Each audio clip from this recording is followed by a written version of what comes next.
Welcome to today's Triple Z. The Triple Z podcast is a daily program that you can use to help you fall asleep each night. Just turn down the volume, lay back, relax, and enjoy as you fall asleep. A Tale of Two Cities by Charles Dickens deals with the major themes of duality, revolution, and resurrection. It was the best of times, it was the worst of times in London and Paris, as economic and political unrest lead to the American and French revolutions. The main characters in Dickens' A Tale of Two Cities, Dr. Alexander Manette, Charles Darnay, and Sidney Carton, are all recalled to life or resurrected in different ways as turmoil erupts. If you enjoy our program, please be sure to write us a review on your podcast platform and share us with a friend. You both might sleep just a little better at night. Our website is Triple Z. That's 3zs.media. You can also like and share our content on Facebook or our Instagram account ZZZ Media Podcast. Music for today's episode was provided by Gaia's Symphony on Apple Music. Chapter X.2 Promises. More months, to the number of 12, had come and gone, and Mr. Charles Darnay was established in England as a higher teacher of the French language who was conversant with French literature. In this age, he would have been a professor. In that age, he was a tutor. He read with young men who could find any leisure and interest for the study of a living tongue spoken all over the world, and he cultivated a taste for its stores of knowledge and fancy. He could write of them, besides, in sound English, and render them into sound English. Such masters were not at that time easily found. Princes that had been, and kings that were to be, were not yet of the teacher class, and no ruined nobility had dropped out of Tellson's ledgers to turn cooks and carpenters. As a tutor, whose attainments made the student's way unusually pleasant and profitable, and as an elegant translator who brought something to his work besides mere dictionary knowledge, young Mr. Darnay soon became known and encouraged. He was well acquainted, moreover, with the circumstances of his country, and those were of ever-growing interest. So, with great perseverance and untiring industry, he prospered. In London, he had expected neither to walk on pavements of gold, nor to lie on beds of roses. If he had had any such exalted expectation, he would not have prospered. He had expected labor, and he found it, and did it, and made the best of it. In this, his prosperity consisted. A certain portion of his time was passed at Cambridge, where he read with undergraduates as a sort of tolerated smuggler who drove a contraband trade in European languages instead of conveying Greek and Latin through the custom house. The rest of his time he passed in London. Now, from the days when it was always summer in Eden to these days when it is mostly winter in fallen latitudes, the world of a man has invariably gone one way: Charles Darnay's way, the way of the love of a woman. He had loved Lucy Manette from the hour of his danger. He had never heard a sound so sweet and dear as the sound of her compassionate voice. He had never seen a face so tenderly beautiful as hers when it was confronted with his own on the edge of the grave that had been dug for him. But he had not yet spoken to her on the subject. The assassination at the deserted chateau far away beyond the heaving water and the long, dusty roads, the solid stone chateau which had itself become the mere mist of a dream, had been done a year, and he had never yet, by so much as a single spoken word, disclosed to her the state of his heart. That he had his reasons for this, he knew full well. It was again a summer day when, lately arrived in London from his college occupation, he turned into the quiet corner in Soho, bent on seeking an opportunity of opening his mind to Dr. Manette. It was the close of the summer day, and he knew Lucy to be out with Miss Pross. He found the doctor reading in his armchair at a window. The energy which had at once supported him under his old sufferings and aggravated their sharpness had been gradually restored to him. He was now a very energetic man indeed, with great firmness of purpose, strength of resolution, and vigor of action. In his recovered energy he was sometimes a little fitful and sudden, as he had at first been in the exercise of his other recovered faculties, but this had never been frequently observable, and had grown more and more rare. He studied much, slept little, sustained a great deal of fatigue with ease, and was equably cheerful. To him now entered Charles Darnay, at sight of whom he laid aside his book and held out his hand. "Charles Darnay, I rejoice to see you. We have been counting on your return these 3 or 4 days past. Mr. Stryver and Sidney Carton were both here yesterday, and both made you out to be more than due." "I am obliged to them for their interest in the matter," he answered, a little coldly as to them, though very warmly as to the doctor. Miss Manette is well, said the doctor, as he stopped short, and your return will delight us all. She has gone out on some household matters, but will soon be home. Dr. Manette, I knew she was from home. I took the opportunity of her being from home to beg to speak to you. There was a blank silence. Yes, said the doctor, with evident constraint. Bring your chair here, and speak on. He complied as to the chair, but appeared to find the speaking unless easy. I have had the happiness, Dr. Manette, of being so intimate here, so he at length began, for some year and a half, that I hope the topic on which I am about to touch may not dash. He was stayed by the doctor's putting out his hand to stop him. When he had kept it so a little while, he said, drawing it back, Is Lucy the topic? She is. It is hard for me to speak of her at any time.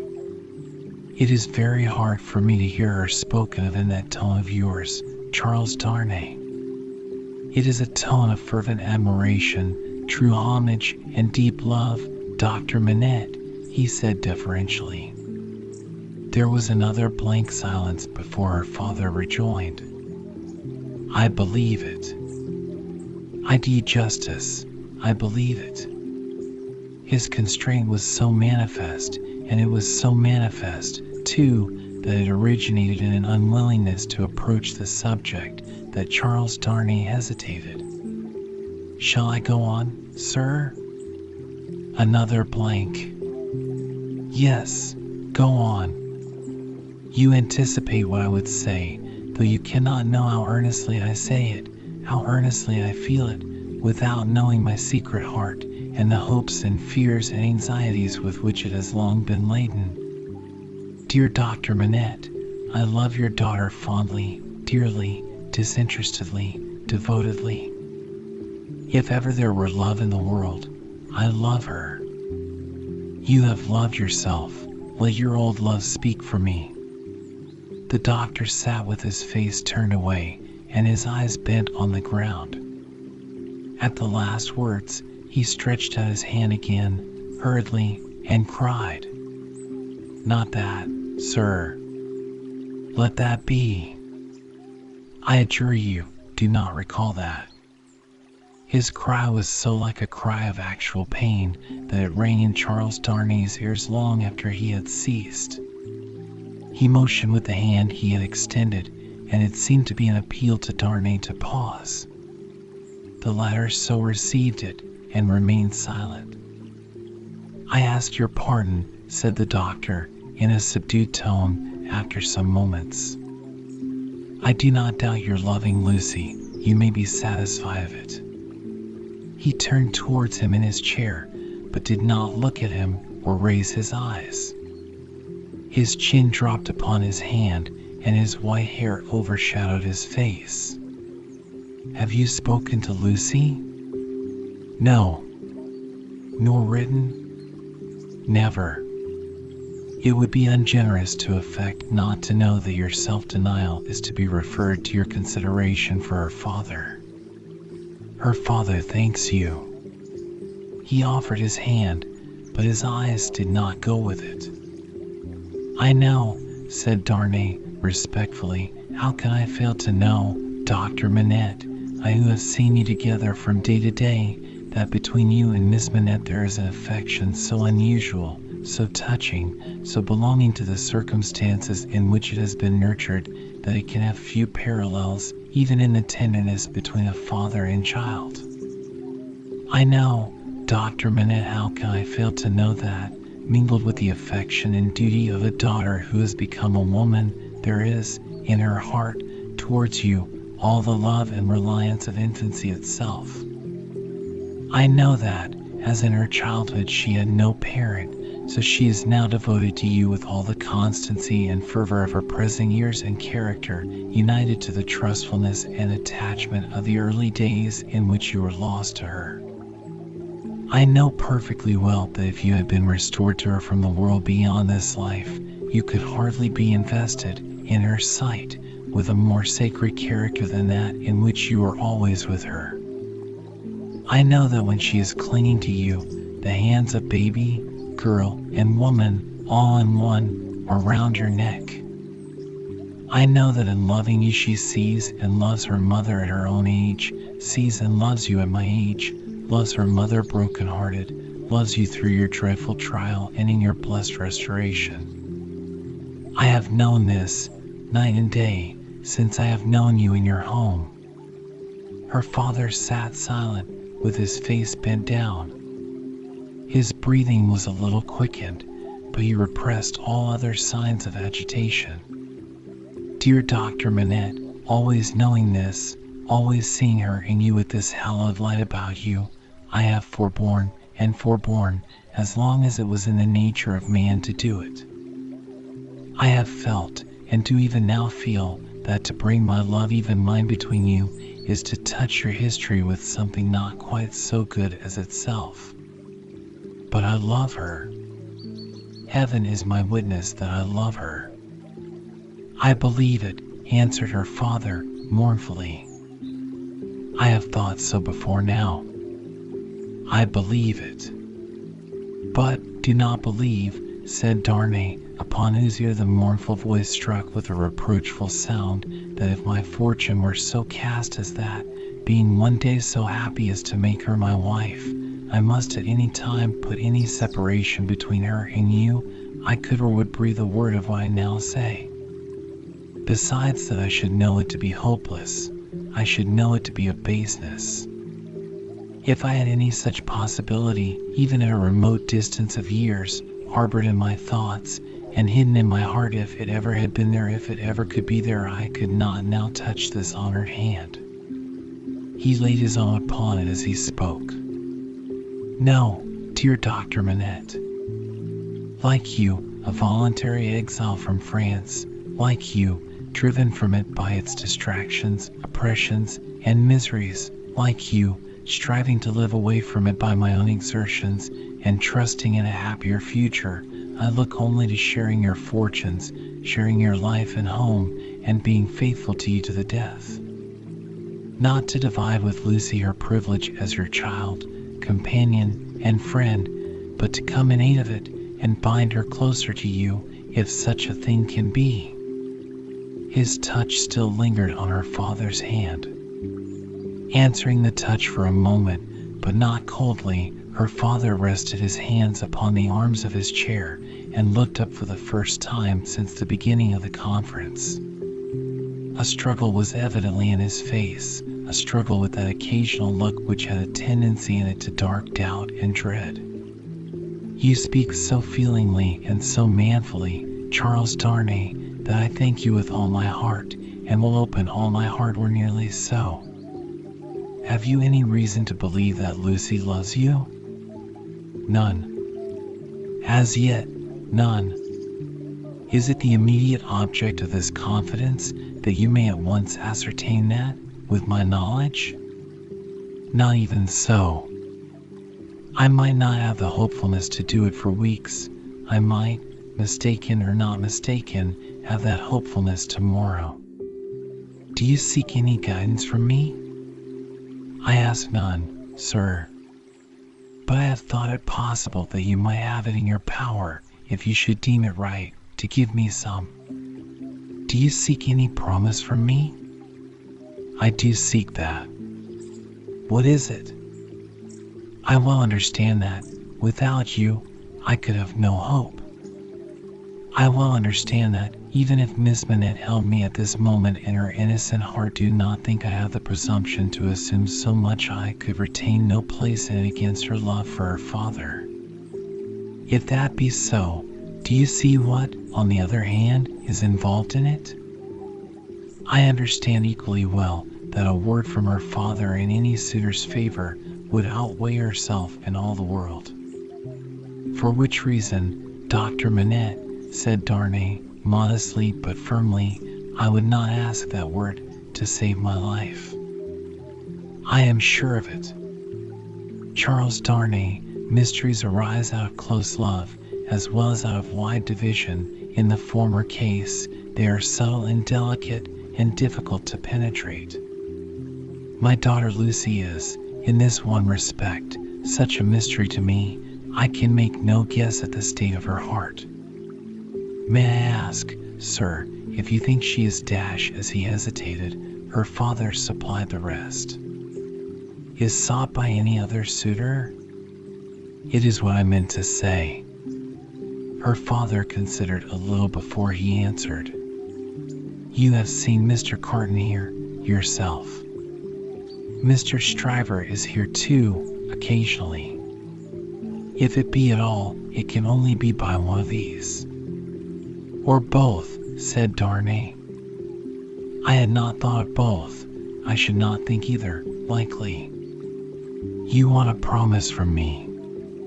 Tell me what it is. It is that if Miss Manette should bring to you at any time, on her own part, such a confidence as I have ventured to lay before you, you will bear testimony to what I have said, and to your belief in it. I hope you may be able to think so well of me as to urge no influence against me. I say nothing more of my stake in this. This is what I ask. The condition on which I ask it, and which you have an undoubted right to require, I will observe immediately. I give the promise, said the doctor, without any condition. I believe your object to be, purely and truthfully, as you have stated it. I believe your intention is to perpetuate, and not to weaken, the ties between me and my other and far dearer self. If she should ever tell me that you are essential to her perfect happiness, I will give her to you. If there were Charles Darnay, if there were Dash.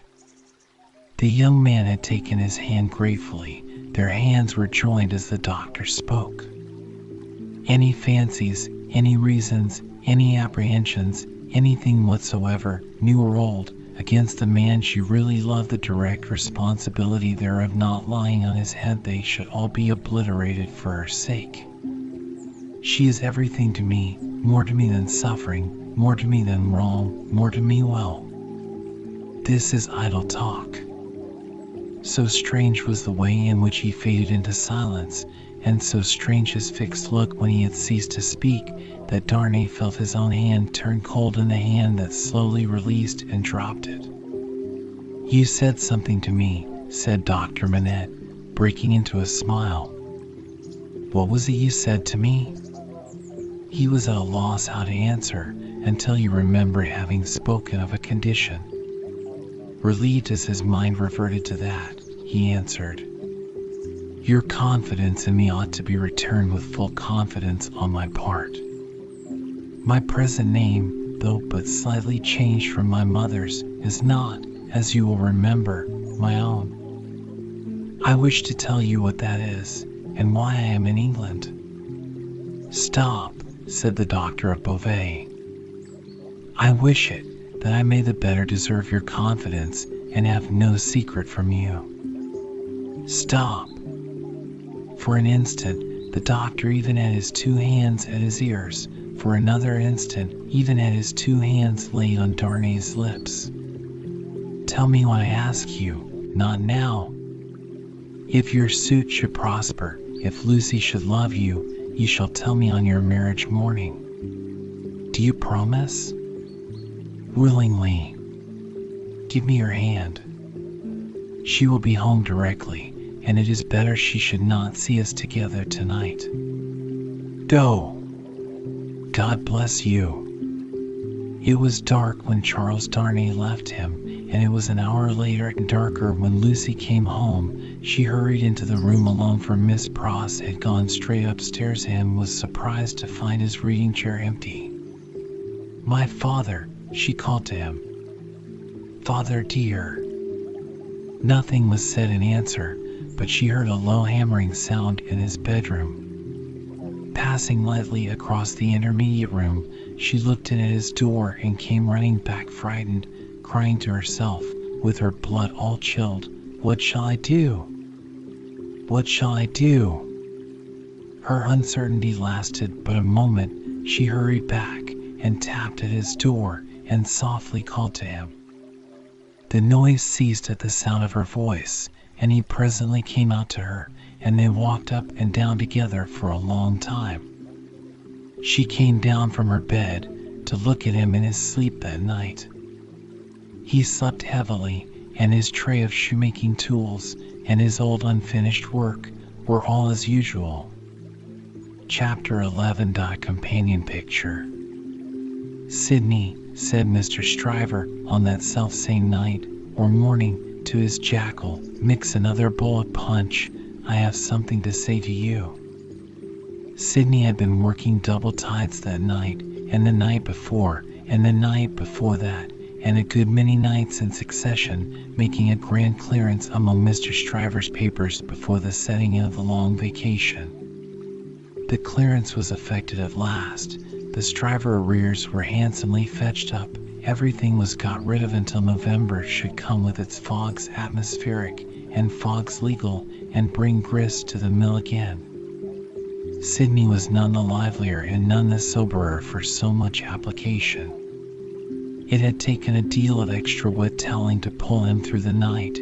A correspondingly extra quantity of wine had preceded the telling, and he was in a very damaged condition as he now pulled his turban off and threw it into the basin in which he had steeped at intervals for the last 6 hours. Are you mixing that other bowl of punch? Said Stryver the portly, with his hands in his waistband, glancing round from the sofa where he lay on his back. I am. Now, look here. I am going to tell you something that will rather surprise you, and that perhaps will make you think me not quite as shrewd as you usually do think me. I intend to marry. Do you? Yes. And not for money. What do you say now? I don't feel disposed to say much. Who is she? Yes. Do I know her? Yes. I am not going to guess at 5 o'clock in the morning with my brains frying and sputtering in my head. If you want me to guess, you must ask me to dinner. Well then, I'll tell you, said Stryver, coming slowly into a sitting posture. Sidney, I rather despair of making myself intelligible to you, because you are such an insensible dog. And you, returned Sidney, busy concocting the punch, are such a sensitive and poetical spirit dash. Come, rejoined Stryver, laughing boastfully, though I don't prefer any claim to being the soul of romance, for I hope I know better, still I am a tenderer sort of fellow than you. You are a luckier, if you mean that. I don't mean that. I mean I am a man of more dash.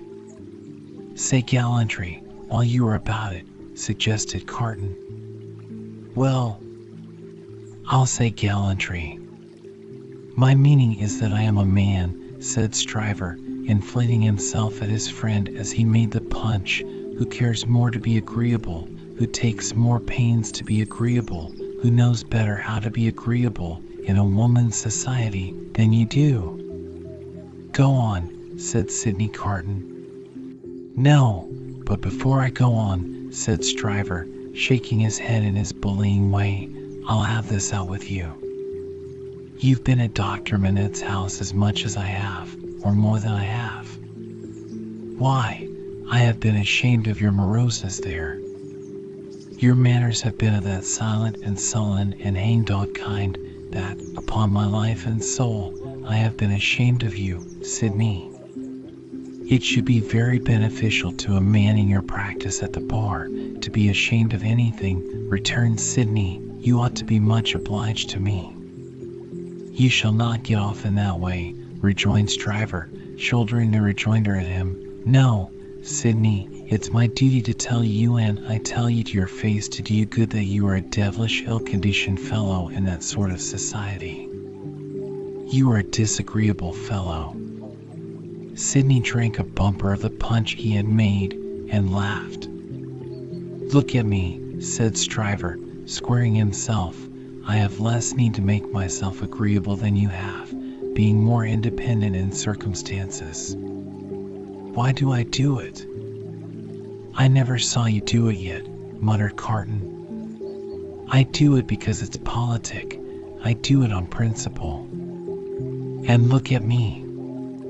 I get on. You don't get on with your account of your matrimonial intentions, answered Carton with a careless air.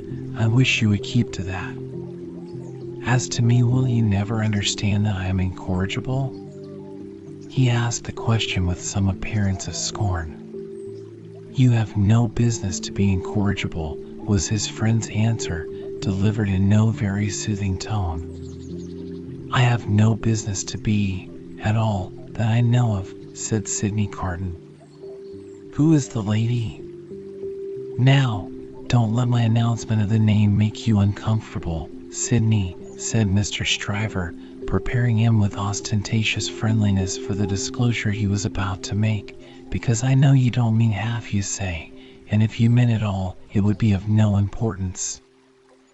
I make this little preface because you once mentioned the young lady to me in slighting terms. I did? Certainly, and in these chambers. Sydney Carton looked at his punch and looked at his complacent friend, drank his punch and looked at his complacent friend. You made mention of the young lady as a golden-haired doll. The young lady is Miss Manette. If you had been a fellow of any sensitiveness or delicacy of feeling in that kind of way, Sydney, I might have been a little resentful of your employing such a designation, but you are not.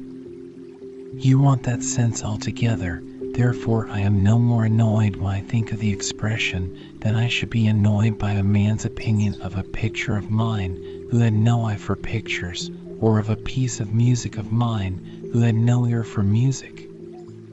Sydney Carton drank the punch at a great rate, drank it by bumpers, looking at his friend. Now you know all about it, Sid, said Mr. Stryver. I don't care about Fortune. She is a charming creature, and I have made up my mind to please myself. On the whole, I think I can afford to please myself. She will have in me a man already pretty well off, and a rapidly rising man, and a man of some distinction. It is a piece of good fortune for her, but she is worthy of good fortune. Are you astonished? Carton, still drinking the punch, rejoined, Why should I be astonished? You approve?